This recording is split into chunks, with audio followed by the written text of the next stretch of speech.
Is a home inspection important when buying a condo in New York City? We'll discuss this topic in the following video. I'm Nick at Houseit, based here in New York City. Check out our website, houseit.com, to learn how to save money if you're buying or selling real estate here in New York. So let's get started.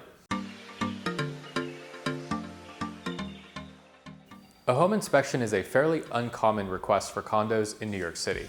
While you're welcome to request an inspection, this is rarely done, as we'll explain momentarily. However, if you do ultimately decide to proceed with an inspection, this customarily occurs prior to signing the contract. Any issues discovered are negotiated and otherwise sorted out prior to signing the contract. Many buyers, sellers, and brokers often associate the word contingency with an inspection request, but this is somewhat misleading since an inspection is typically done before a contract is signed, at least here in New York City. If a buyer and seller can't agree on how to solve an inspection-related discovery, well, the deal just doesn't happen. So there is generally no contingency language in the contract itself, since any issues are sorted out before the contract is signed. Therefore, it's better to phrase an inspection request as an offer term as opposed to being a contingency. So, on to the next question. Why are condo inspections uncommon here in New York City? Well, inspections are rare because condos have a board and management whose responsibilities include inspecting and maintaining the common areas of the building. While each unit owner is responsible for the inside of her or his apartment, not much can really go wrong inside a typical condo, assuming it's reasonably well maintained. That being said, a home inspection may be a good idea if you're buying into a small condo building, and by that we mean a building with a small number of apartments in total. An inspection might also be worthwhile if you're buying an unrenovated apartment, perhaps it's an estate sale, or if your unit has outdoor space, such as a roof deck, or perhaps a skylight, or if you're buying a garden-level apartment or something with a basement.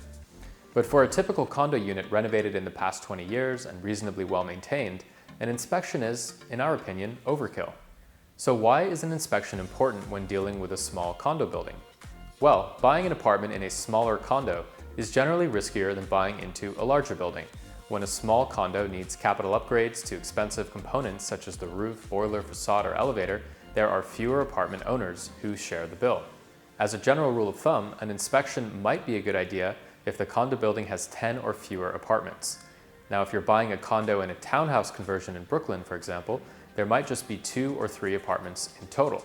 So in this case, you are essentially buying a townhouse, and inspections are always done for brownstones here in New York City. Should you decide to do an inspection, it's important to keep in mind, however, that there is no guarantee your inspector will be allowed access to building common areas, like the boiler room. So the inspector could theoretically show up, only to be denied access, and there's not much you can do about it. Now, even in the case of a small building, an inspection still might not be truly necessary. And here's why. Let's take a step back and consider the following. What's the ultimate point of an inspection? Well, it's to save you money by predicting possible repairs you'll need to take care of, and then trying to make the seller cover some or all of the cost. So even if your inspector discovers that the boiler needs to be replaced soon, an individual seller won't pay for this. Not to mention, why does that matter if we can look directly at the building financials and discover that the building is well aware of the issue and has already budgeted for this future expense? And this brings us to buyer due diligence. Prior to signing the contract, you will review a due diligence report prepared by your real estate lawyer. This involves your attorney doing a deep dive on important items such as building financials and board minutes. And this due diligence will give you far more comfort and context about the physical and financial standing of the building than what any inspector can provide. Let's also remember that even the most well-run buildings need large repairs from time to time. What actually matters is whether or not the condo building is in good shape financially. Another reason why smaller condos are riskier is due to the fact that there is a limited budget available to pay a managing agent. Some managing agents who service small buildings aren't very good, and they may not conduct routine inspections or follow adequate maintenance procedures. Larger buildings, on the other hand, are usually very well maintained.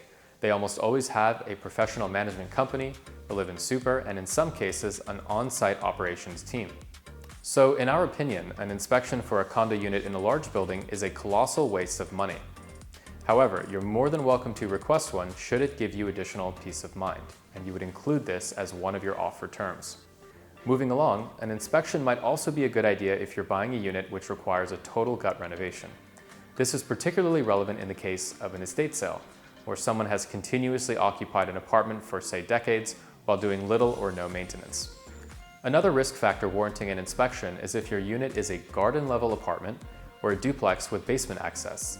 Common issues with garden-level units include flooding and draining challenges, vermin, as well as moisture issues. Next question. Does your apartment have a roof deck? Special caution should be exercised in the event you're buying a condo with a private roof deck, or if your apartment is on the top floor. While liability for most leaks originating outside your unit resides with the condo, this won't stop you from having a miserable time if your ceiling starts leaking. As such, it's a good idea to request a home inspection if your unit is on the top floor or if your apartment has a private roof deck. Liability for any future repairs of your private roof deck will be evaluated as part of your real estate lawyer's due diligence report, which is prepared before you sign a purchase contract. We hope you enjoyed this video, and if you did, please like, subscribe, and leave us a comment. We'd greatly appreciate it. And if you're looking to buy or sell, check out Houseit.com to learn how to save money. I'm Nick at Houseit, and we'll see you on the next video.